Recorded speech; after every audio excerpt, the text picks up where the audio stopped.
Welcome to Maritime Software Hub, the People Podcast. Today, I'm going to talk about a really interesting topic and one very close to my heart. It's the maritime technology talent and diversity trends. I'm joined by Lena Gothberg, who's got her own podcast called The Shipping Podcast, which has been extremely successful. She's had over 200 episodes and is a bit of a veteran in the podcasting space. So I'm sure I'll learn a few things along the way. But yeah, it's a really kind of key, and it's the first time I've really kind of spoken about perhaps the talent and the hiring trends within the maritime technology space on the podcast. So it's going to be nice for me to kind of hopefully share some of my insights. And also, of course, Lena's going to really kind of focus more on the diversity and inclusion kind of arena and aspects and try and give an overview of what she is seeing when she's talking to her kind of community and her network, either in different ship owning businesses, technology companies, chartering. So an episode I'm looking forward to and I hope you will enjoy. So thanks a lot for tuning in. Hi Lena, welcome to the podcast. Thank you very much, Callum, for having me. It was a pleasure. I mean, I think you're a bit of an expert on the shipping podcast sort of arena, especially with your own show, the Shipping Podcast. So thank you for coming on. I'm really, really excited to join you. Yeah, I've been a podcaster for more than 8 years now. So yeah, I got a little bit of a hang on how to do it. Yeah, I think a bit of a pioneer. I mean, they've obviously the kind of popularity of podcasting is growing, and I'm seeing more and more, even kind of maritime technology businesses and other shipping companies have their own podcasts. So it's a great way of getting their kind of solutions out there, and also people can start to see the individuals within their teams, how they talk, how they come across. So it's been a great platform. So yeah, congratulations on all your success. I mean, I think I saw over 200 episodes. Is that right? Yes, I am on 225, I think. Brilliant. Good. Well, this is number 21 for us. So about 10, almost 10% of yours. Welcome to the podosphere. I mean, it's a different thing than what I was used to before. So I have learned a new trade by doing a podcast. Yeah, well, it's really interesting, and I enjoyed listening to one of your episodes earlier today. So we'll talk about that in a moment. But yeah, no, obviously, welcome to the show. And can you give us a bit of an overview of who you are and your background? How long do we have? As long as you like. Yeah, I am a woman who lives in Sweden, in Gothenburg, Sweden, and I am a podcaster since 8.5 years ago. And before that, I was working with business intelligence for the maritime industry. Prior to that, it was marine insurance. So I have been both a marine insurance broker and a marine hull insurer. So I know my way around nowadays. I started by studying law when I came out of school. So I went to university. And after graduation, I started working within a non-marine insurance company, because that is how we view the world. It's marine or non-marine. The rest of the world doesn't view it like that. But so I was working for an insurance company when I was recruited into the maritime industry, and I had no idea about marine or maritime. So I started to learn that a long time ago. And it was fascinating. I think most people who have once stepped into the maritime industry, it's hard to leave. So I'm still here. I agree. Yeah, indeed. Did you have any kind of initial kind of family ties at all in shipping, or were you the first in your family? I was the first in my family. I mean, there is this famous banana leaf that you step on or by accident just fall into something. And it was the startup of a marine insurance broking house in Sweden, which to one of my friends, he started that. And then he realized he needed someone to take care of everything behind the scenes. So then I was recruited. And I think that's my game. I'm a bit of an administrative wizard, but also with a little bit of freedom to grow and to be yourself. That made me continue to work in the maritime industry. No, brilliant. And nowadays, what kind of projects are you mainly focusing? Is it on the podcast, or do you have other sort of projects underway at the moment? Podcast is my hobby, believe it or Yeah. not. It takes a lot of time. It does. Yeah, it's very true. Well, I do have a company of my own, so I do a little bit of this and that. But I have something that I've been doing for quite a number of years now, which is working with an association in my hometown and in this region to actually make sure that we have broadband connectivity. So in Gothenburg, all the different automotive brands have their software development. So I do organize meetings and events for the people working in the automotive industry and listening to people who are, listening to the speakers who knows the latest about AI and about everything else. And also Ericsson has got their global offices for 5G in Gothenburg. So I get to listen to them as well. So that is what I decided to take on as an assignment, because I think what's happening elsewhere on land will happen at sea sooner or later. And it's so much better to know what people are talking about than to just think, digitalization, I don't care. Well, I would say that is a wrong approach to digitalization. I agree. Yeah, and it sounds like you're getting the insights from kind of 2 or 3 or maybe 4 or 5 years ahead of the maritime in a way. You can kind of see what's happening in the automotive industry, and then hopefully you can see what's going to kind of follow on in shipping. So that's a really good, great sort of bit of knowledge you've got there, which I'm sure it must be quite valuable to perhaps share some of that within your maritime contacts as well. Yes, it is. So it's very interesting. Good. Well, today the main topic we're going to talk about, and I know is obviously very important to you and a number of businesses, especially more so recently, is the topic of maritime technology talent, which I'll probably do the majority of the speaking on that part. But for you, the diversity and inclusion kind of trends within shipping and other arenas, if you want to talk about other sectors. But I'm excited to be talking and diving into those two areas as we go on through the discussion. But I guess to kind of just wrap up regarding the podcast, 200 over 200 episodes is a fantastic success. So congratulations. I know how much work goes into sort of getting guests on, editing, producing, sharing, all that sort of stuff. So it's a lot of work. Congratulations. And what is it that kind of motivates you to kind of keep producing the content on the podcast? Well, I am curious and I am stubborn. Might be that. Okay, yeah.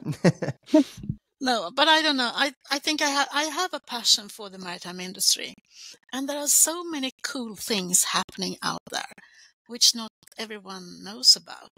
And that was also the reason for me starting the podcast. I got fed up with telling my friends, my closest friends, what I was doing in my everyday job. Shipping, what is that? Maritime, where are you going now? Why are you...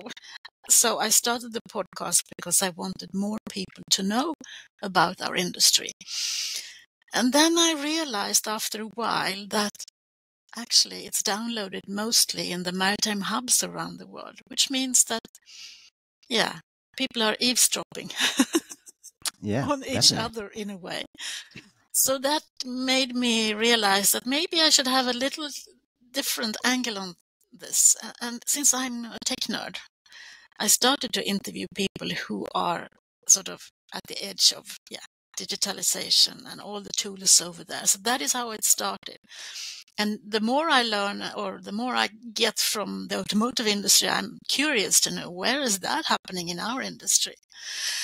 And also I like people. When I go different places, I meet people and everyone within the maritime industry has a story to tell. I mean, they have exciting jobs, and I get so, wow, what do you do? Do you do that? Whoa, how has that come around? And what you are asking me now, you're asking, how did I start a podcast and what's happening? And so I think I am naturally curious about people. And I wanted to I've been doing this for 8 years, so I wanted to make something out of it. Great. And now I got some loyal listeners, and I feel like, wow, I've got a responsibility towards them. Yeah, no, I agree. And I think it's really interesting that you say about the trends in automotive and other industries. Sorry to put you on the spot a little bit, but are there any examples you can see maybe that you saw in the other industries that are now maybe being kind of implemented in shipping, kind of that come to mind at all? Well, the first time I heard about blockchain, I sat down with a woman and I said, "Can you please give me a crash course in blockchain?" And she did. Yeah. And then later on, I interviewed some people from IBM working on the blockchain project that they had with Maersk and the other ones started that. Trust Lane. I can't remember the name of the project they had. But so I continued to talk about it. There are so many different people that I have met, but I think blockchain was the first one when I started to sort of hear that from the other side of the world, and then start to find people within the industry. What are they doing and why? I remember we were the same. So I used to work between 2015 and 2019. I used to help run the recruitment at Clarkson's, the shipbroking house. And I remember us being asked or told to learn more about blockchain. It must have been around 2016, 2017, that sort of time, where lots of businesses, in particular in the supply chain space, they were really getting kind of advanced in it. So I think maritime has definitely caught up. Perhaps maybe more so since 2018 onwards. So yeah, another good example. And obviously then you've got the advancements of AI and augmented reality, those type of sort of tools and things that are coming more and more prominent. So yeah, very interesting. And we'll talk more about that in a second. Okay, good. So great that you shared some insights into sort of the technology side. But as far as your career within kind of shipping and businesses, how have you seen their sort of workforces kind of changing over the years, like from the people that you talk to, whether that means part of kind of like the impact on technology or just in general, if you've got an idea? There's so many more women around, and that Yeah. makes me happy. Mm-hmm. Also that I think maybe when I started, there was even more male-dominated than it is now, and very much old-fashioned. I think we are getting there to become less old-fashioned and a little bit more on the top of things. And I think, the pandemic might have helped us in a way, because we needed to be at home, work from home. That was something new. And after that also, digitalization helped.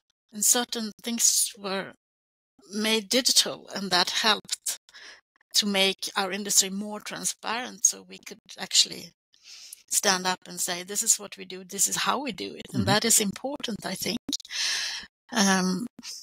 When I started in this industry a long time ago, 25 years ago or something, there were hardly any ship owners, CEO that had an academia background. Okay. There were more like in the very old days, before my time. I think it was someone who worked at sea, who decided to go on shore and start a ship owning company, and then employed mostly the people who worked with him on that ship.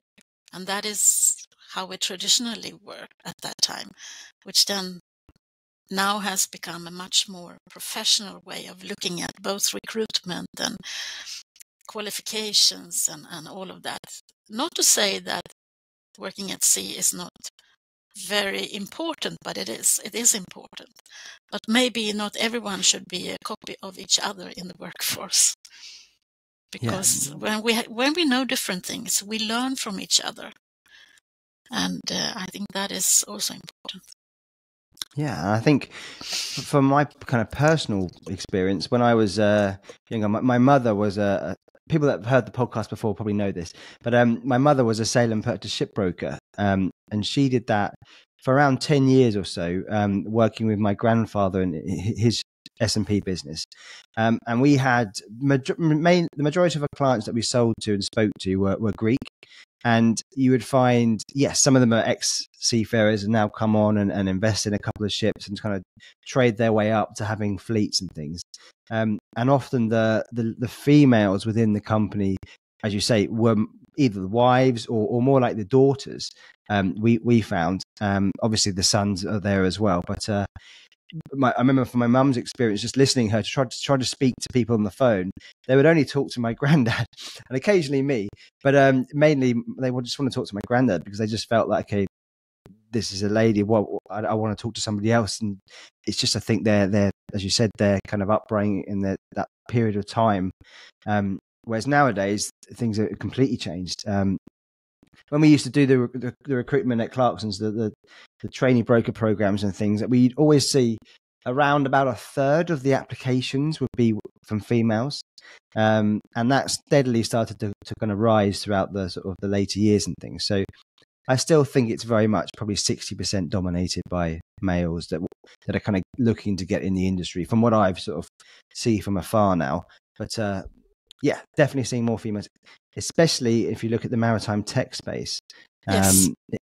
in sort of sales roles, product management roles, where they're a bit more kind of business analysis, to kind of listening, understanding people's needs and customers' needs and stuff. So definitely growing, and yeah, it's great to see. So it's yeah, exciting times. So you're going to give us a bit of an overview on diversity and inclusion, if that's okay. So can you share a bit about how you interpret diversity and inclusion to mean, and what role it kind of plays in shipping? Well, I think the maritime industry has got a diverse workforce in a way if you compare it to other kinds of industries. But if it comes to gender, it's not. As you just said, there are so many more men than women.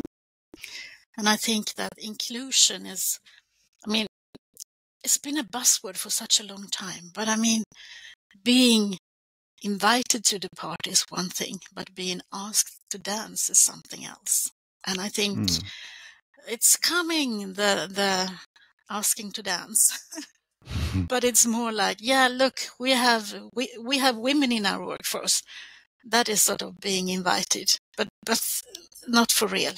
And I think we need some more profiles or superheroes that are female in our industry for people to actually see that it's possible. And seeing is believing, as people say as well.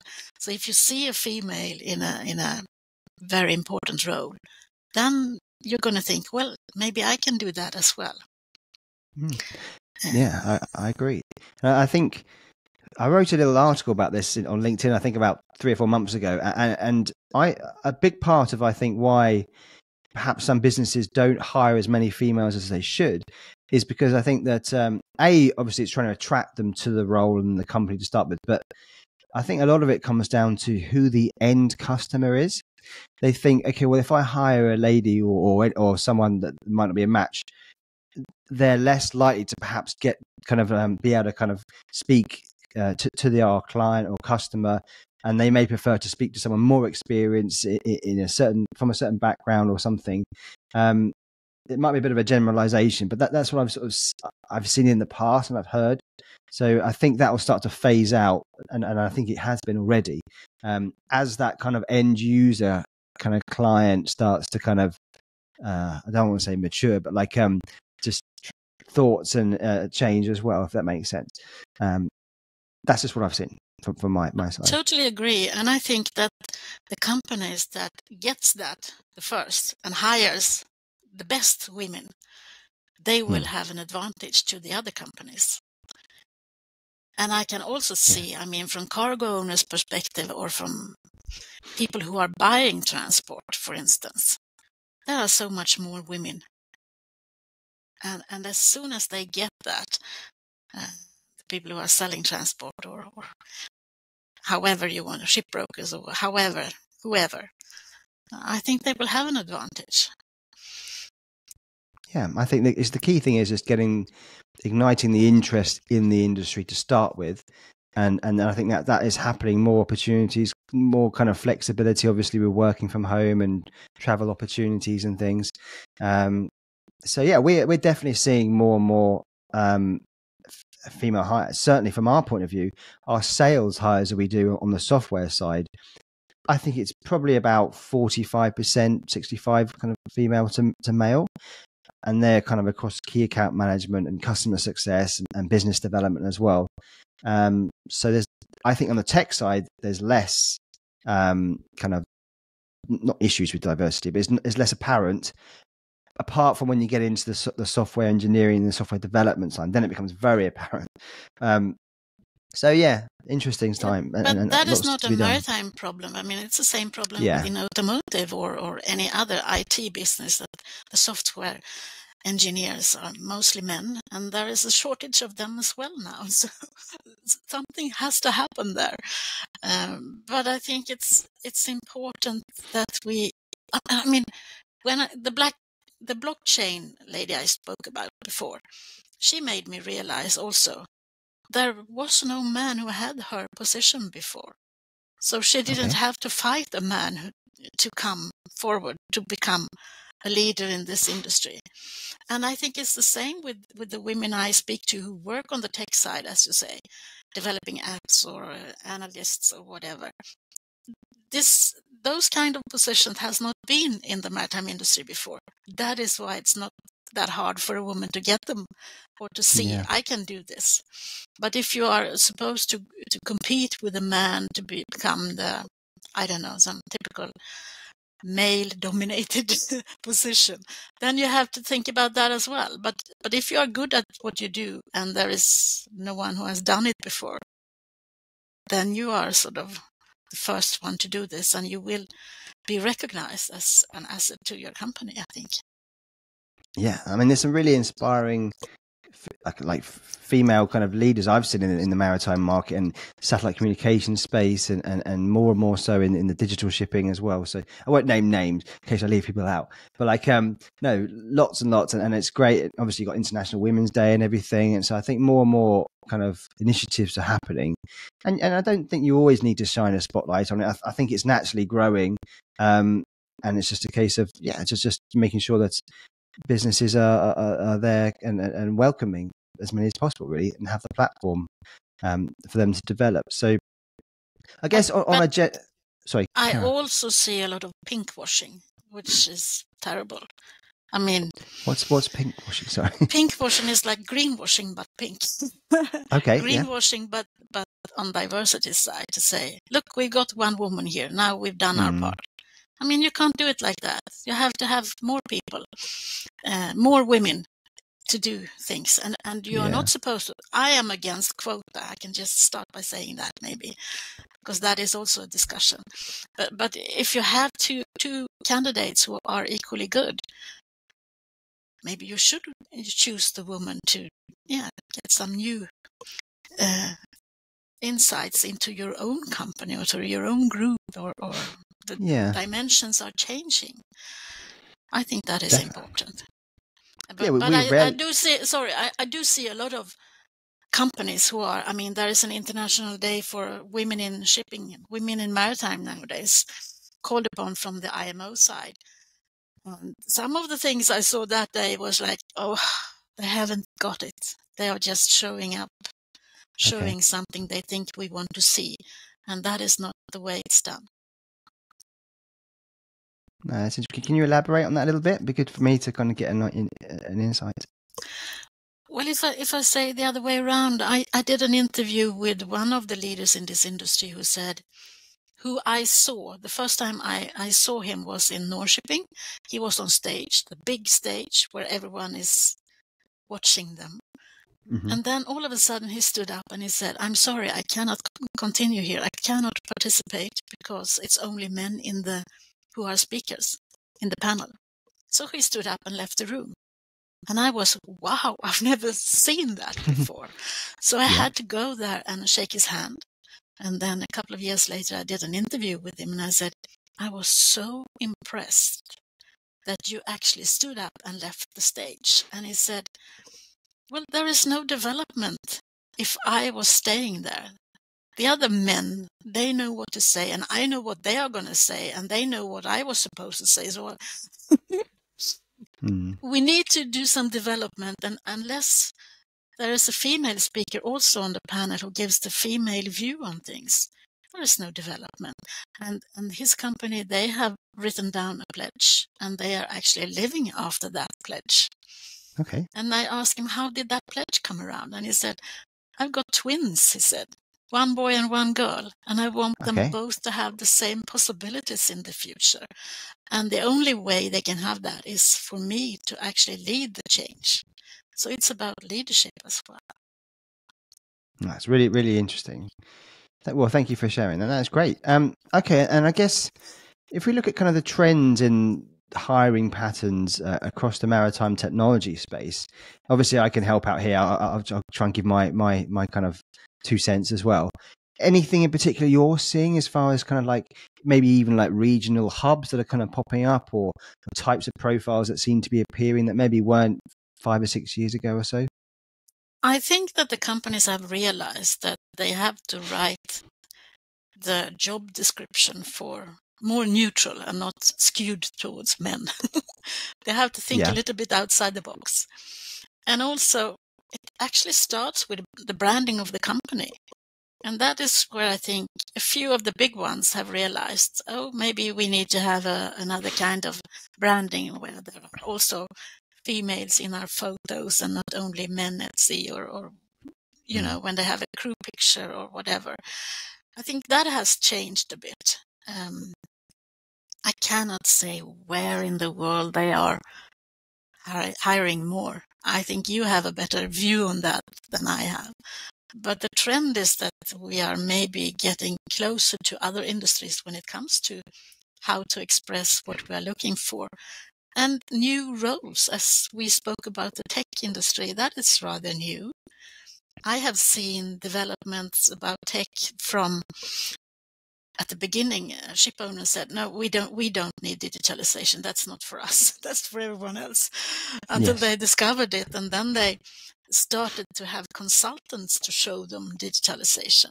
And a few years later, they decided to buy entire startups and put them inside their own company, which was a trend for a while.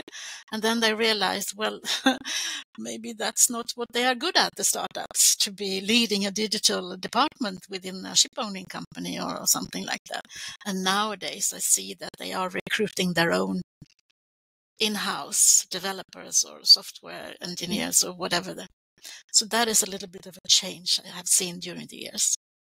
Yeah, no, I completely agree. And it's been, I guess, the last sort of, as you said, from 2019 onwards, it's just really accelerated. And I think shone a spotlight on the need for kind of better connectivity between kind of sea and shore, in particular with getting kind of mariners on and off vessels at time, and so they can speak to their families and things, all just not stuck in ports essentially. So I think that was a real kind of sort of shone a spotlight on the need for kind of increasing the technology side, and also with people obviously working more from home. Businesses, as you said earlier, realize, okay, we can still perform and our team can still work fairly efficiently from home. It doesn't have to be from home full time. But I've seen that people have adapted their day-to-day operations, their platforms, to allow for more kind of collaboration digitally, essentially. And that's just kind of opened up their mind, not just to sort of just Zoom and Teams, but to using other software platforms and things. So what we've sort of seen in terms of kind of hiring hubs and regional areas in the maritime technology space, it tends to echo where the ship owners are really, or where the key clients are, which I guess is kind of obvious. It's the same in shipbroking. Usually brokers put their offices where there might be a cluster of clients essentially. So areas such as, if you're looking at more on the more vessel performance focus kind of technology businesses and kind of like weather routing, that sort of stuff, more technical shipping solutions, I would call them. You're looking at areas like sort of Germany, Norway, obviously you've got Denmark, those sort of regions, Greece, Athens, obviously, where the ship owners are predominantly. And then the chartering platform solution, so the pre and post fixture teams and companies, they will probably go in most of those same companies countries as well, because they still have clients there, but they might be a bit more closer to the commodity traders. So maybe they have more of a presence in places like London, areas like Houston, New York, Geneva, other big trading routes. So we're seeing, lots of hiring in those regions, and in particular around Benelux at the moment.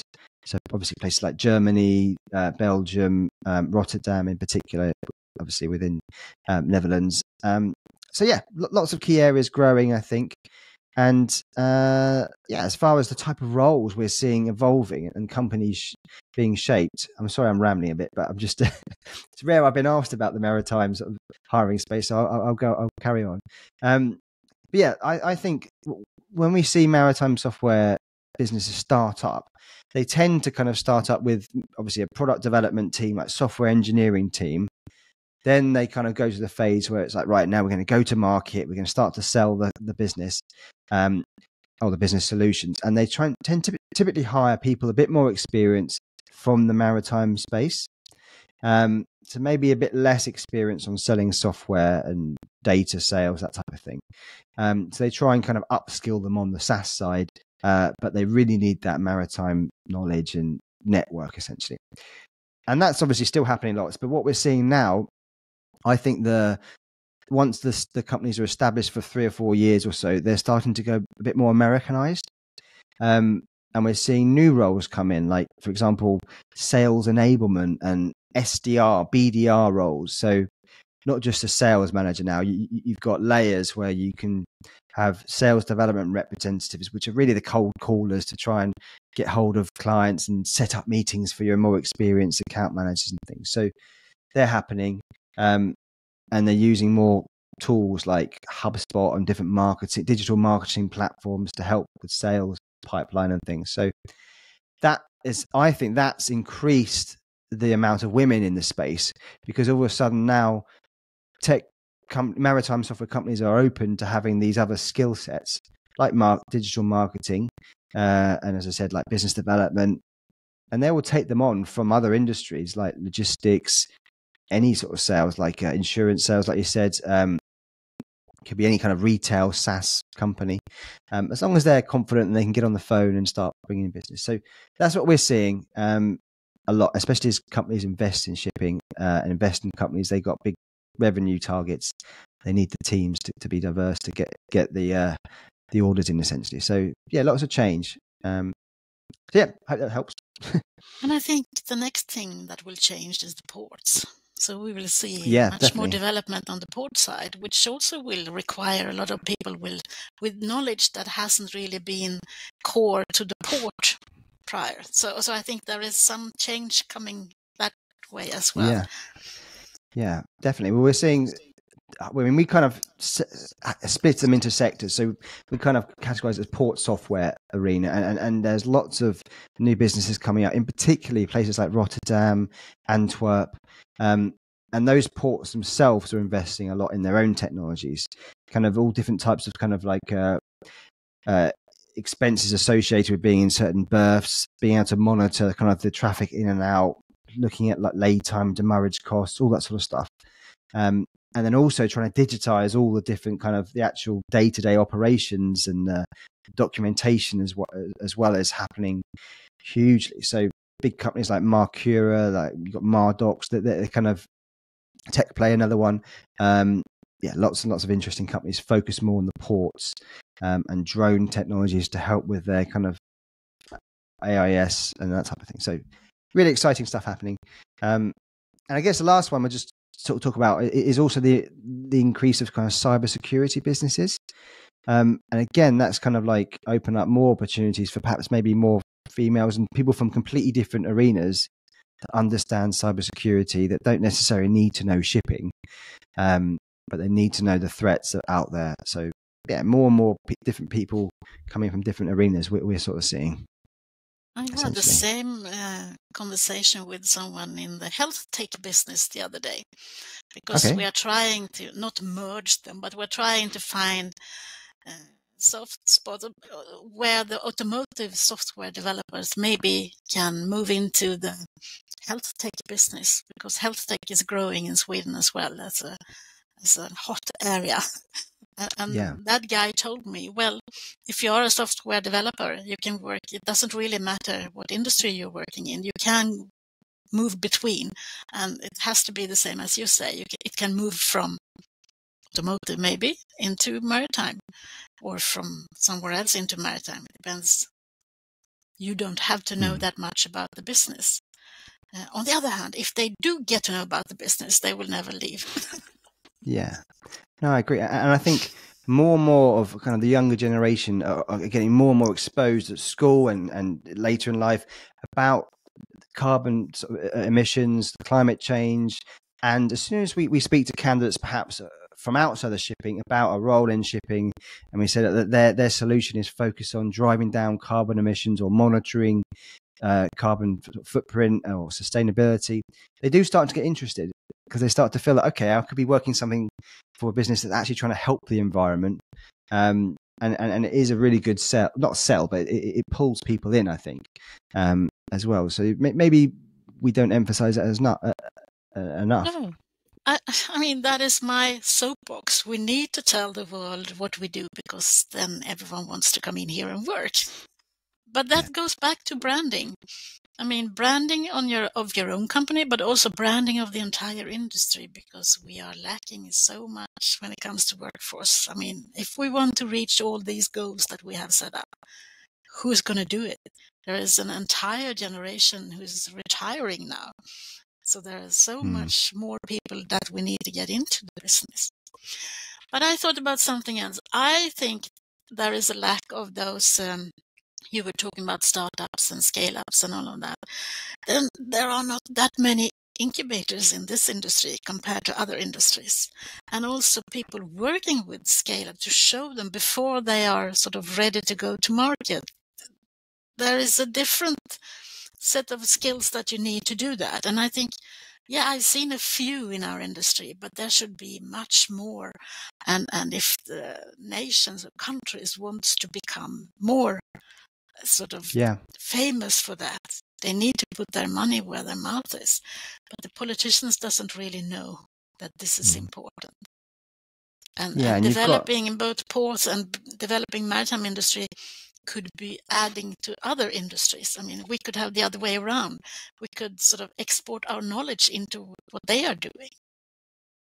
yeah, and I think, I mean, we speak to some businesses like Flagship Founders and Signal Ventures, and they're obviously very involved in startups, specific areas across maritime technology and things, and they're great platforms because they've got a good insight into different sort of markets and how they can help their team grow, either by hiring or investment, that type of thing. So there are a couple around, but definitely, as you say, not enough. But I'm also seeing lots of businesses kind of consolidating at the moment, especially the last 2 or 3 years. Some big names have kind of joined together, and I think it's I think it's obviously a good thing, but it also it disrupts the workforce in a way.